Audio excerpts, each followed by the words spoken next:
Veredito, esse é o tema do programa de hoje. Estamos de volta para mais um bloco de discussão sobre o assunto. Quando se fala em Veredito, um filme que vem imediatamente à memória é 12 Homens e uma Sentença. Vamos ver um trechinho da clássica versão de 1957, dirigida por Sidney Lumet e que conta com Henry Fonda no elenco. Você acha mesmo que ele é inocente? Eu não sei. Você se sentou na corte com a gente, ouviu o que ele fez? O garoto é um assassino perigoso, pode ver isso? Ele tem 18 anos. É idade suficiente. Ele esfaqueou o próprio pai no peito. Muitas pessoas diferentes provaram isso. Você quer que eu faça uma lista para você? Não. Então o que quer? Eu só quero conversar. O que há para se falar? 11 homens aqui acham que ele é culpado. Ninguém precisa pensar duas vezes além de você. Bom, o filme começa com 11 a favor da condenação e um contrário.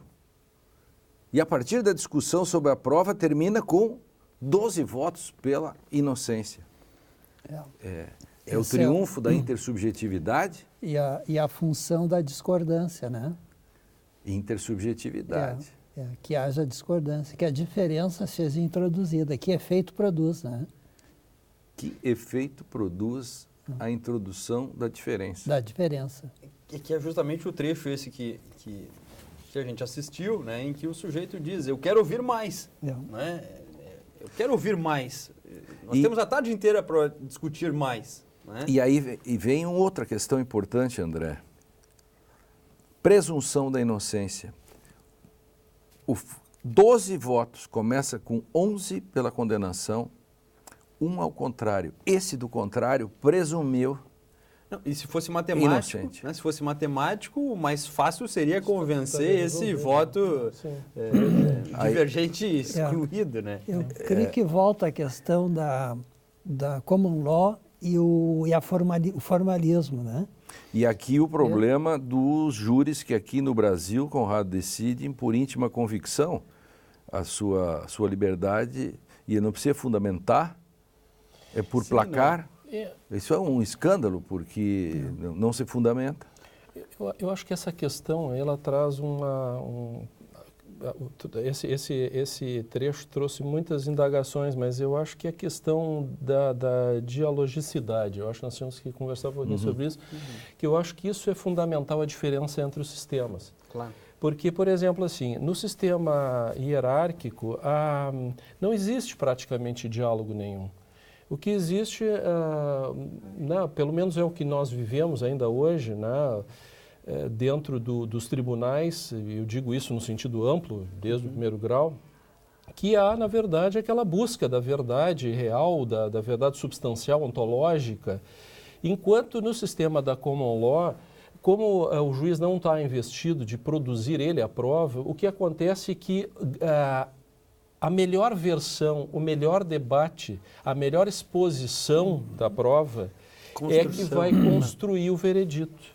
Então, eu acho isso muito importante. Então, na verdade, há uma dialogicidade muito maior. O nosso sistema, na verdade, ele é falsamente dialógico. Não há muito diálogo. O juiz, ele é um investigador, né?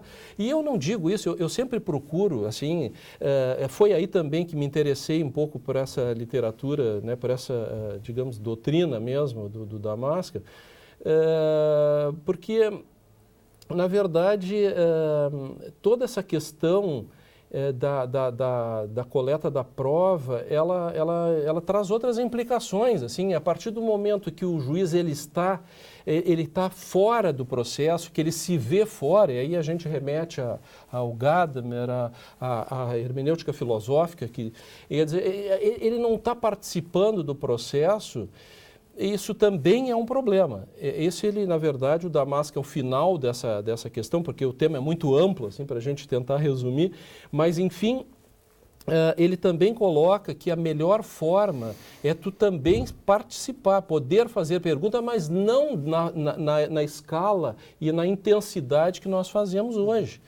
né? Então, no sistema da Common Law, ele há uma série como, por exemplo, a questão das audiências preliminares de admissibilidade da denúncia, que lá é muito mais forte. Nós não existe, Claro. Para nós não existe isso.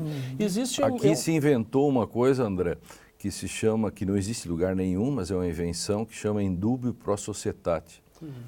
Isso Como é uma assim? coisa estranha. Como é que se recebe Da onde algo em surgiu dúvida isso, pro né? societate? De onde surgiu isso? Eu acho que surge a partir dessa questão, dessa estrutura de poder. Até tem uma expressão, né, que do Roxin e do Schünemann, que o processo penal é o sismógrafo da Constituição, né? Porque qualquer reflexo, qualquer pequeno tremor que haja na sociedade, no sistema político, o processo penal primeiro a sofrer as consequências, porque isso vai acarretar na maior ou menor respeito aos direitos do cidadão. Mas acho que isso Mário. coloca uma questão, que retomando uma questão que o Lênio lançou no começo, o que pode conter a barbárie? O que pode conter a barbárie? Parece que o dispositivo formal da ciência é inoperante.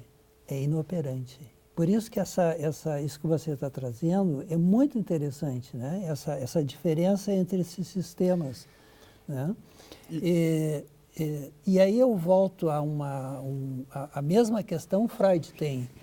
E Freud formula assim: as pulsões, que é isso que não, são incontroláveis, né? Não há como recalcá-las, elas só podem ser domesticadas. Mas aí que está o segredo da coisa.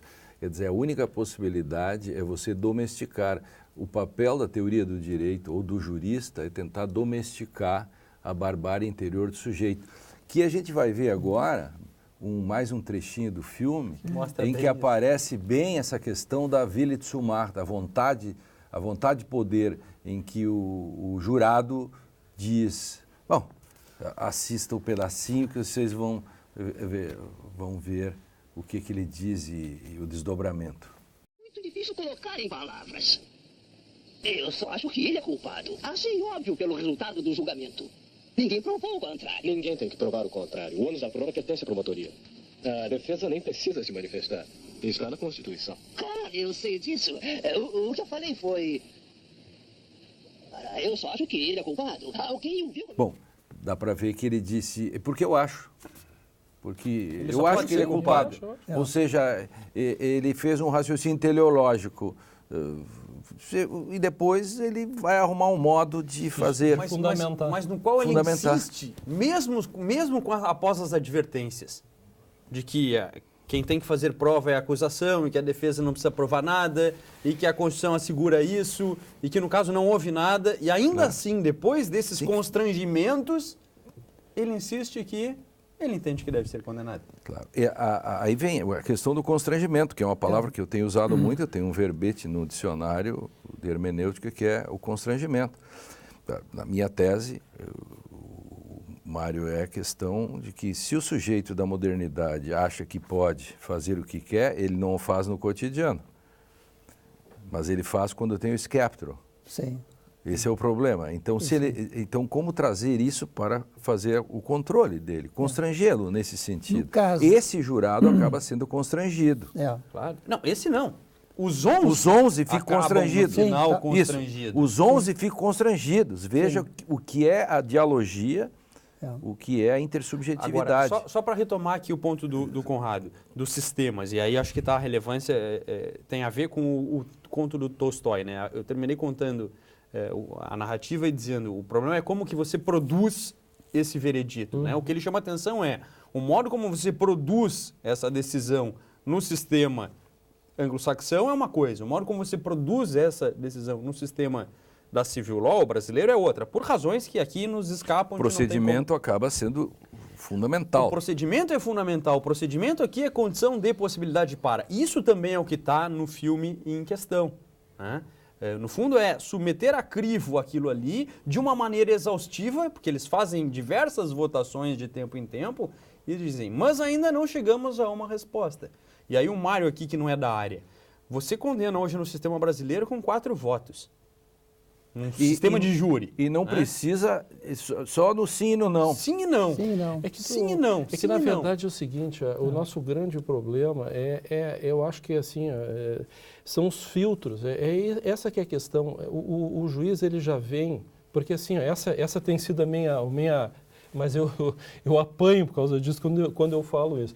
O que acontece? Quando a polícia faz o inquérito... Sempre o telespectador, sabendo que quando ele diz isso, é porque ele é desembargador, então ele fala um negócio e isso gera, às vezes, um mal-estar na discussão. Gera um grande mal-estar. Um grande mal-estar. Porque o que acontece é o seguinte, nós temos um trabalho que é feito pela polícia, que é um trabalho que, até um certo ponto, obrigatoriamente, ele tem que ser inquisitorial. Porque, evidentemente, que se abrir muito, vai se perder provas. Né? Nós já aqui temos problemas, por exemplo, de isolar a cena do crime. Já é um problema, imagina, então, se todo mundo vai participar disso. Mas o que acontece é que há um momento fundamental, que é o momento de recebimento da denúncia.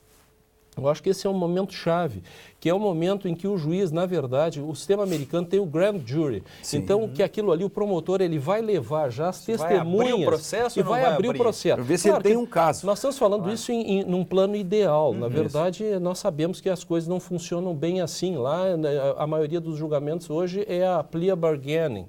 Então, tem outra. Mas o fato é que existe uma teoria muito boa. Né? Então, esse momento nosso é um momento quase pífio. Há carimbos, inclusive, de receba denúncia.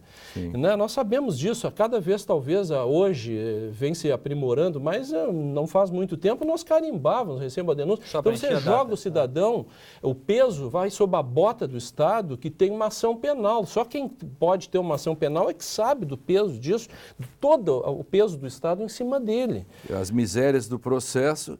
E o processo das misérias. Exatamente, né? Então, assim, você vai para a audiência, aí o juiz, ele já tem, essa que talvez é a grande questão, que aí também quem trabalha muito com isso é o Bernd Schönemann. O juiz vai para a audiência e o promotor tudo bem, mas o juiz não poderia ter acesso a toda a investigação preliminar que foi feita pela polícia. Então, ele já se contamina com a versão acusatória. Mas tem que chamar o intervalo, que nós tivemos um tempo menor um pouco aqui. Mário, volta à questão de como conter, porque se ele já sabe antes, então como conter isto para evitar que ele coloque o primado das hipóteses da cabeça dele sobre os fatos e faça uma distorção. O Direito e Literatura vai para o novo intervalo e no último bloco, claro, vamos continuar discutindo o veredito. O julgamento é seu, nós já voltamos.